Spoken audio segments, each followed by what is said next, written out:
Baik, Assalamualaikum warahmatullahi wabarakatuh. Perkenalkan, nama saya Muhammad Diabdiana Awaludin, NIM 120310048 dari program studi teknik biosistem. Saya dari kelas RB. Di sini saya akan mempresentasikan kuliah pertemuan ke-13 ataupun kayak mereview ulang mata kuliah gambar teknik di semester 4 ini. Kita mulai pertama dengan judul konfigurasi permukaan. Ini mata kuliah gambar teknik di pertemuan 13. Jadi konfigurasi permukaan yang mencakup antara lain adalah kekerasan permukaan dan arah bekas pengerjaan atau tekstur. Tekstur memegang peranan penting dalam perencanaan suatu elemen mesin, yaitu yang berhubungan dengan gesekan, keausan, pelumasan, tahanan kelelehan, kerekatan suaian, dan sebagainya. Konfigurasi permukaan yang diminta perencana harus dinyatakan dalam gambar menurut cara-cara yang sesuai dengan standarnya. Dan selanjutnya adalah ada masuk kekerasan permukaan. Sebenarnya kita mempelajari tentang kekerasan permukaan.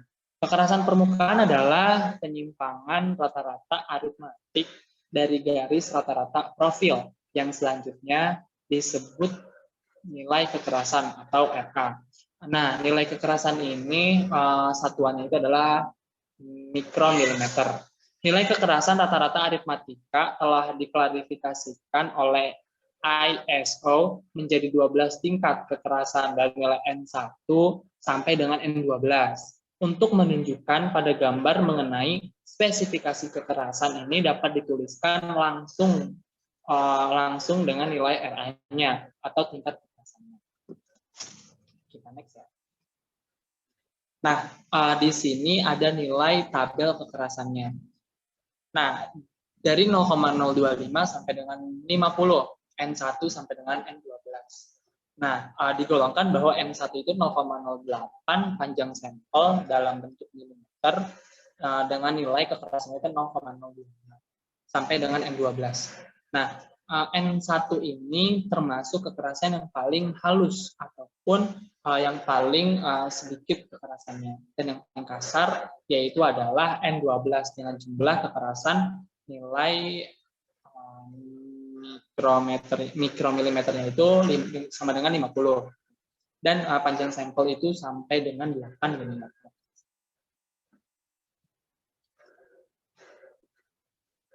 Nah, selanjutnya ada memilih nilai kekerasan permukaan. Nilai kekerasan permukaan suatu elemen ditentukan menurut fungsinya, sedangkan untuk pencapaiannya tergantung pada kemampuan proses pengerjaan manual atau permesinan di tempat produksi. Yang selanjutnya adalah pilihlah nilai kekerasan sekasar mungkin dan juga sehalus yang diperlukan. Makin halus tingkat kekerasan ataupun tingkat permukaan yang diminta, semakin mahal biaya pengerjaan. Dan selanjutnya di sini ada simbol kekerasan. Ini kita lihat bahwa yang nilai A itu nilai kekerasan yang harus dicapai dengan proses apa saja. Yang ada nilai yang C ini nilai kekerasan yang harus dicapai dengan proses mesin atau pembuangan material atau menghasilkan gram. Yang selanjutnya ada yang B ini nilai kekerasan yang harus dicapai tanpa membuang bahan atau pengerjaan lanjutan. Kita next. Jadi harus dihafal ya tadi tingkat kekerasan dan sebagainya. Nah, di sini juga ada simbol yang mana nilai kekerasan A yang harus dicapai dengan proses apa saja. Ini yang A. Yang selanjutnya bentuknya seperti ini, yang A yang ada garisnya di sini, yaitu nilai kekerasan A yang harus dicapai dengan proses mesin. Yang ini, yang ketiga ini, gambar yang ketiga, nilai kekerasan A yang harus sudah tercapai tanpa membuang bahan atau pengerjaan selanjutnya. Dan selanjutnya yang gambar ini adalah ada A1, A2, nilai kekerasan yang harus dicapai dengan batasan tertentu, artinya permukaan tidak boleh lebih kasar dari A1 dan tidak perlu lebih halus dari A2. seperti ini. Nanti ada contoh soal di akhir. Dan selanjutnya ada simbol dengan tambahan perintah pengerjaan. Kita lihat yang A ini, permukaan harus dikerjakan dengan mesin tertentu, misalnya dengan mesin fries atau misalnya mesin bubut, kikir dan lain sebagainya. Nah, kita lihat bahwa yang gambar kedua ini ada nilai 0,3 nih di bagian pinggir kiri. Ini artinya adalah kelebihan ukuran yang harus diberikan pada permukaan, misalnya harus diberi kelebihan ukuran sebesar 0,3 mm. Dan lihat di sini gambar yang ketiga ada simbol di sini yang mengartikan bahwa arah bekas pengerjaan tekstur yang diinginkan misalnya harus tegak lurus terhadap bidang proyeksi seperti itu. Kita lihat yang gambar nomor 4 di bawah sini ada nilai 2,5. Panjang sampel contoh yang dianjurkan misalnya 2,5 mm. Seperti itu. Lebih jelasnya ke slide selanjutnya, kita lihat bahwa di sini ada gambar pengerjaan di sini ada A, B, C, D, E. Nilai A di sini menandakan bahwa nilai kekerasan RA atau tingkat kekerasan N1 sampai dengan N12 di sini. Jadi nilai kekerasan itu di sini. Mau dia kasar ataupun halus itu ditentukan pada nilai N1 sampai dengan N12. Ya. Maaf di sini bukan N2 tapi N12. Yang B di sini cara pengerjaan atau produksinya atau pelapisannya, cara pengerjaannya misal menggunakan mesin bubut ataupun mesin kikir dan lain sebagainya gitu. Yang C di sini itu panjang sampelnya misalnya kayak tadi 8 mm ataupun ini dalam bentuk milimeter ya. Yang C di sini terus yang D di sini ada D arah bekas pengerjaannya. Misal seperti tadi contoh yang sebelumnya misalnya arah pengerjaannya berapa dan lain sebagainya. Terus ada lagi yang E di sini kelebihan ukuran yang dikehendaki. Ada juga F nilai kekasaran lain jika diperlukan. Jadi tambahan aja sih F jika diperlukan. Oke, kita next selanjutnya. Nah, di sini ada beberapa garis. Tadi kan di gambar sebelumnya itu ada gambar yang keempat di tabel itu kan ada gambar ini. Nah, yang lihat ini yaitu tegak lurus terhadap bidang proyeksi. Itu contohnya. Nah, lambang-lambang yang di samping ini maksud dari penunjukan arah bekas pengerjaan ini adalah untuk memastikan segi fungsional permukaan yang bersangkutan, misalnya mengurangi gesekan, wujud tekstur yang menarik dan sebagainya. Contohnya di sini ada sama dengan sejajar terhadap bidang proyeksi. Sejajar dengan bidang proyeksi. Di sini ada gambar teks terbalik, yaitu tegak lurus terhadap bidang proyeksi. Yang X di sini diagonal menyilang terhadap bidang proyeksi. Yang M-nya di sini ada M, yaitu saling membalik dari segala arah.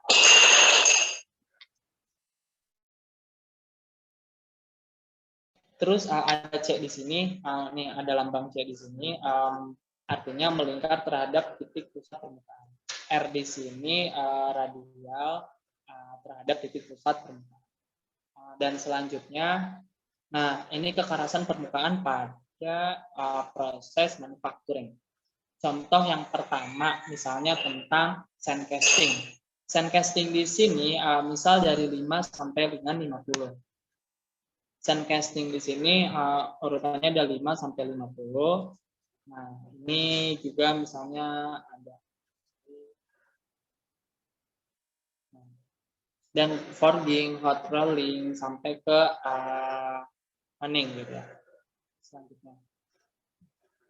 Nah, di sini ada contoh soal yang A, contoh menunjukkan simbol dan huruf pada gambar.